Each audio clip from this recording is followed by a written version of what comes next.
So ito po yung stock spring. Ayan, makikita nyo. Ito naman yung pangkabit natin mga bossing. So ayan o. Sakto-sakto yan mga boss. Fit na fit yan dyan. Bali, ito yung stock. Tapos nag-add ako dalawang spring mga bossing. So ikakabit na natin to mga boss. At makikita nyo malaki na ang pinagbago niyan. Yan. Mas maganda. So kung makikita nyo yung kinalabasan niya mga boss. So ayan na siya. Ganun na siya kahaba. Ayan o, di ba? Makikita nyo malaki yung pinagbago niya mga boss. So sa mga nagsasabi pong magic lower ko ay matagtag at lumalagotok, malabo yan mga boss kasi ako ang gumawa. So papakita ko mamaya sa inyo pag nakakabit na. So yun, good day mga bossing. Ito may panibago na naman tayong gagawin dito. Meron tayo ditong Aerox B3 mga bossing. Kakalabas lang pero dinala sa atin para ipa-magic lowered mga bossing. So ayan po yung stock high niya mga boss. Kung makikita nyo mataas pa siya mga bossing. So para pa siyang gansa, mataas. So ayan yung wala may-ari ipapa-magic lowered sa atin. So yung mga ginagamit nga pala natin para ma-magic lowered natin, ito. Nagamit tayo ng mga spring. So pang Aerox po ito mga bossing. So malaki ito. So meron ako ditong maliliit na para naman sa mga B2 at saka mga Honda Click. So yan, meron po ako dyan. Paubos na, punong-puno po yan. Pero paubos na kasi marami nagpa-magic lowered sa akin mga boss. So ito, ima-magic lowered natin. I-share ko sa inyo kung paano ko mina-magic lowered itong Aerox B3 mga boss. So ito gamit natin, dalawang pares na spring. Tapos syempre, bolt na lighten mga boss. Kasi ito, nakakatulong din to sa pagpapababa ng motor mga boss. Dagdag lowered din to mga bossing. Itong bolt na to. Ilalagay ko na lang yung link nito kung saan ko tina-order mga bossing. Para hindi kayo maloko, no? At saka itong spring na to mga boss. I-share ko na lang din sa inyo kung saan ko tina-order. Yan. So, umpisa na natin to mga bossing. So, mga kakalasin lang natin dito. Itong dalawang allen. Bali, 4. Andito pa yung dalawa mga boss. Ito po yung fender. Kakalasin natin yan. Tsaka yung mags. At tsaka itong front shock. So, imamagic na lower na natin mga bossing. Kakalasin ko lang at so, kakalasin lang natin to mga bossing. So, mga kalasin natin ito. So, kalasin na natin para may magic lower na natin mga boss.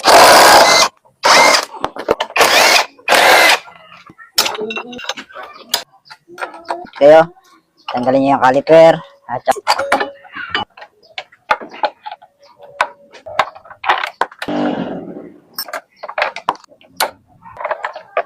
susunod natin tatanggalin itong mga bolt dito sa ibabaw na 14mm mga bossing para mabunot natin yan. So kahit ang tanggalin na lang natin mga bossing yung bolt dito sa ibabaw, tapos yung bolt dito sa ilalim ay pwede nating luagan na lang yan. Ito lang naman yung tatanggal natin yung bolt sa ibabaw para mapalitan natin itong bolt at mga boss. So ayan, yan po yung tabas na ipapalit natin doon sa ibabaw para kumpleto pa rin yung bolt niya. So tanggalin natin mga boss.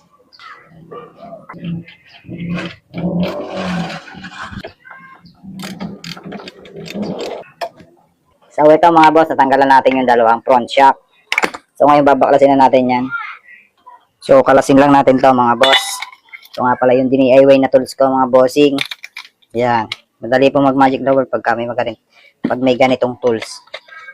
So DIY ko lang po ito mga boss. Yan. Kalasin lang natin tong front shock mga bossing. At i-drain natin yung langis. So ito po yung lock mga boss ng taklob mga bossing. Ito circlip. So yan.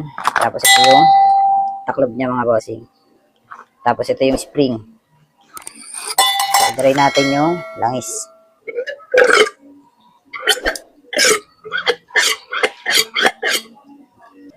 So ito namang isa. I-dry natin.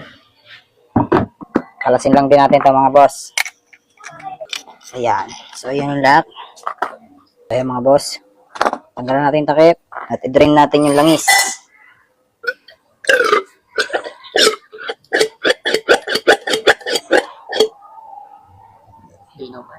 So, ipapatiktikan ko muna to bago ko pubuhagin mga boss. So, ito na mga boss. Babaklasin na natin to. Ito nga pala yung aking pangontra mga bossing. Ito ay 10mm.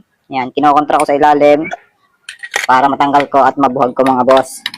Tapos, ito yung bolt niya na Allen 8 mga po. Ginagawa ko dito mga bossing. Ngayon, binabaliktad ko lang kasi 8mm tong labas. So, yan po yung ginagamit ko. Tapos, kailangan pukpukin pagka bago yung shock mga boss. Kasi yung thread noon, may thread lock pang nakalagay mga bossing. Kaya need nyo talagang pukpukin para mapabuhag nyo yung thread lock sa loob. At para hindi mabilugan kayo ng bolt pag kinakalas nyo mga boss. So, pukpukin ko lang. Walang ganong 8. At gagamitan ko siya ng impact. So ayan mga boss, napakadali natin binaklas yung bolt niya mga bossing. So ito yung bolt niya mga boss, at may washer nga pala yan mga bossing na tanso. So wag na pong kakalimutan yan. Pag nakalimutan niyo po yan, maaari pong tumagas yung oil sa loob. Ayan na mga boss. Tapos meron pa siya ditong guide sa ilalim, babalik nyo rin yan mga bossing. So tatanggalin ko muna para may kabit ko yung spring na pangkabit natin. So ito po yung stock spring. Ayan, kung makikita nyo, stock spring. Tapos ito naman yung pangkabit natin mga bossing na spring.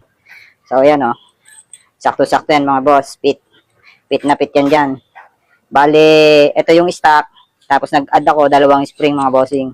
Yan, dalawang spring yung ina-add ko, tapos yung stock. So ikakabit na natin to mga boss. At kung makikita nyo, malaki na ang pinagbago niyan. Tapos ibalik natin to. Itong guide na to mga boss. Dito. Yan. Kailangan babalik nyo yan mga bossing. Huwag nyo kakalimutan yan. Tapos ikakabit ko na to mga bossing itong outer tube.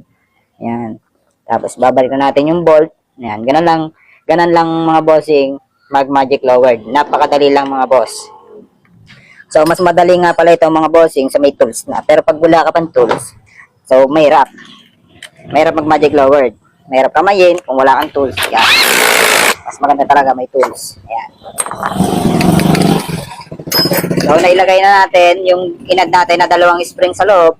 So, kung makikita nyo yung kinalabasan niya mga boss. So, ayan na siya. Ganun na siya kahaba. Ayan o. So, malaki na po yung pinagbago niyan kumpara dun sa stock. Ayan. Ayan yung stock ay. Tapos, ito naman yung naka-magic lowered na mga bossing.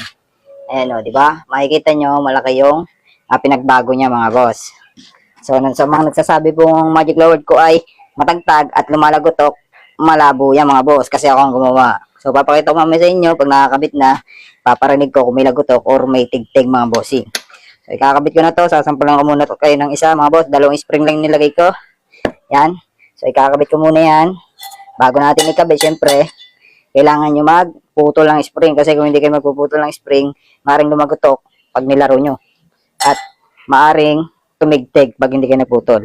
At tataas din yung front shock nyo. Ayun po yung purpose niya mga bossing pag hindi kayo nagputol ng spring. So, ito, papasok ko. Papakita ko sa inyo kung gano'ng kahaba yung ultaw. Ayan.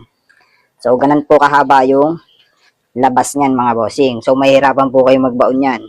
So, pag binaon nyo, kung natambahan yung maibaon niya yan, so, lalagutok naman itong shock nyo mga boss. Matigas. Kaya magpuputol tayo dito.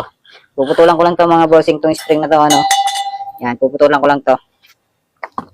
So, ito na mga bossing. Naputol ko na po yung spring. Yan. Naputol ko na at pantay yung pagkaputol natin, So, yung pinutol natin dito mga boss ay tig-anim lang po siya. Tig-anim na ikot. So, ngayon, kakabit na natin to. Yan, baon natin. So, ayan na lang po yung ultaw na spring. So, kayang-kaya ko na po ibaon yan mga boss. Dahil meron akong DIY tools, hindi na ako mahirapan. So, sasalin ako muna ng langis mga boss. Kailangan nakasagad pababa bago nyo salinan ng langis. So, ito nga pala yung langis kong gamit. Yan. So, salinan lang natin. Kailangan nakababa yung inner bago nyo salinan mga boss. Kailangan puno. So, kailangan punong-puno at wala siyang bula mga boss. So, ayan mga bossing, napuno na natin. Pwede na natin itaas yung inner. Itaas natin yung inner. Yan, itaas na natin yung inner. Tapos, ang ginagawa ko dito mga bossing, ay nagbabawas po ako isang takip. So, kukuha lang akong taklob. So, ito po yung takip. So, kailangan puno dito mga boss.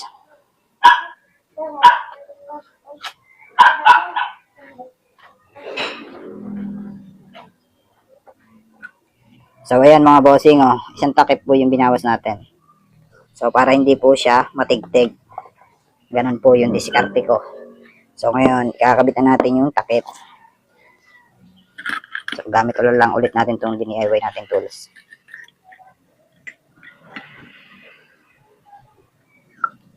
Natin itong takip mga boss. So, malaki na po yung inangat niya mga boss. So, bago ibalik natin itong lock. Yan, ibalik natin lang. Tapos, try natin laruin kung goods pa yung laro at wala siyang tukod. So, laruin natin mga boss. So, ayan po yung play niya mga boss. So, maganda po.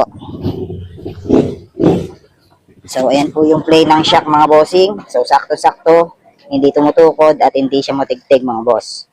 So, goods na to. Yung isa naman, dapat pumarehas din dito mga bossing. Dito naman tayo sa isang front shock. So, kung ano yung ginawa natin dun sa isang front shock, ganun lang din yung gagawin natin dito. So, lagyan natin ng kontra. Ayan, kontra natin. At syempre, bago natin impake. Ayan mga bossing, nabunot na natin. So, ito yung stock na spring. Add natin itong dalawang spring. Yan. Tapos ipasok natin. So, huwag kakalimutan ito mga boss. Balik lang ulit natin yan. Tapos, kabit na natin itong outer tube. So, ipitan na natin. So, yan. Ganun lang. Napakadali mga bossing. Mag-magic lowered. Sa murang halaga mga boss, naka-magic lowered na kayo. Punasan ko lang bago ko ikabit yung spring. So ito na yung spring, lagyan na natin bago salin na natin ang oil.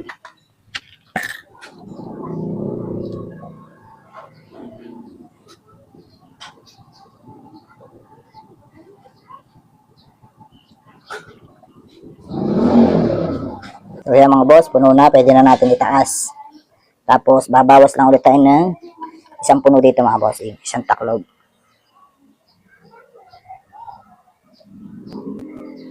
So, yan. Isang taklob lang po yung binabawas natin. So, ikakabit na natin ito mga boss. Yung takip. Bago testing natin. Para sa laro ng dalawang shock. So, ayan na mga boss. Ikabit natin itong clip. Ito yung lock na ito mga bossing ng taklob.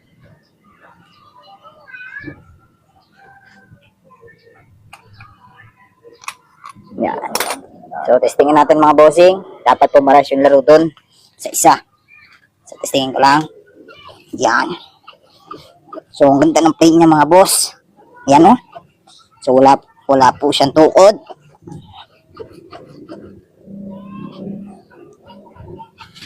Yan o. Tapos dun sa kabila. So, pares po siya mga boss. Ayan o. So, parehas po siya mga bossing, yung play niya. Ayan, kung makikita nyo, parehas yung play. Alright. So, ikakabit ko lang ito mga bossing. At babalikan ko kayo pag ito hindi kabit ko na. Tingnan natin yung result. Kumpara doon sa kanina. So, ikakabit ko lang. So, ito na po siya ngayon mga bossing. Nung na-magic lowered na natin, ito na nga pala siya. Oh. Kung makikita nyo, malaki na po yung binaba nyo. Kung mapapansin nyo kanina dito, nung binibidyoan natin, kitang-kita yung inner tube, yung front shock niya mga bossing. Ayan o. Ayan, lapitan natin dito mga boss. At papakita ko sa inyo kung gaano kalaki yung binaba niya. Ayan o. Ito na lang yung ultaw niya mga boss. Tapos may nilagay tayo ditong bolt. Ayan. So nakatulong din to para bumaba pa siya mga bossing. So ayan yung ultaw niya. Kung makikita nyo. Ayan, konti lang yung inultaw natin dito mga bossing kasi sasayad dun sa ano. May sasayaran kasi dito sa ibabaw. So, isang daliri lang po yun nilabas natin dito sa ibabaw, mga boss. So, malaking tulong din niya para bumaba itong motor na to. So, ito mga bossing, hindi pa po siya nakababa. So, papakita ko sa inyo mga bossing pag binaba na natin. So, ibababa lang natin itong mga bossing itong motor na to para makita nyo ang kinalabasan niya mga bossing. Kumpara kanina, na-stuck pa siya. So, ito na mga boss, ibababa na natin. Tingnan natin kung gaano kalaki yung binaba niya mga boss. Yeah. So, ayan na po siya. So, hindi po yan matigtig. Lagi kong sinasabi sa inyo, mga bossing. Hindi po matigtig lagi yung gawa natin. May play yan at wala siyang lagutok. At wala siyang tukod, mga boss. Ganan po dito, pag tayo nagmamagic lowered ng mga Aerox. Kahit mga Honda Click. So, ginagawa natin ng maganda para wala siyang lagutok.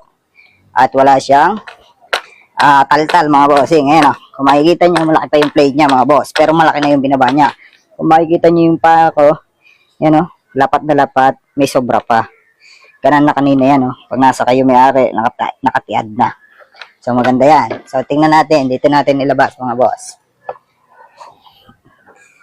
Makikita nyo yung tindig nito o. Yan. Dito natin ilagay. So kung makikita nyo yung side stand, so dumiretso na siya mga bossing. Ayan na, ang kinalabasan ng Aerox B3. Alright. Ang ganda niya mga boss. Napakababa niya mga bossing. Napakaangas. At napakapogi. Ayan oh.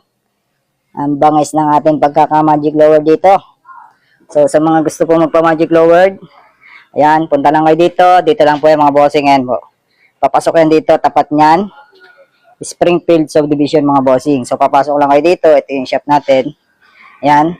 So ang location po natin, Purok Uno, Barangay Laguarta, Calamba, Laguna mga bossing. Tapat lang ng Springfield. Kung makikita nyo dyan sa may babang niya, may hams dyan. So papasok lang kayo dito. At ito na. Makikita nyo yung ating gawaan dito. At ito na nga, minatapos na tayo Aerox B3. Okay na yan mga bossing. All goods na. Alright. So yun lang. Maraming salamat. God bless sa inyo lahat mga bossing. Yun lang.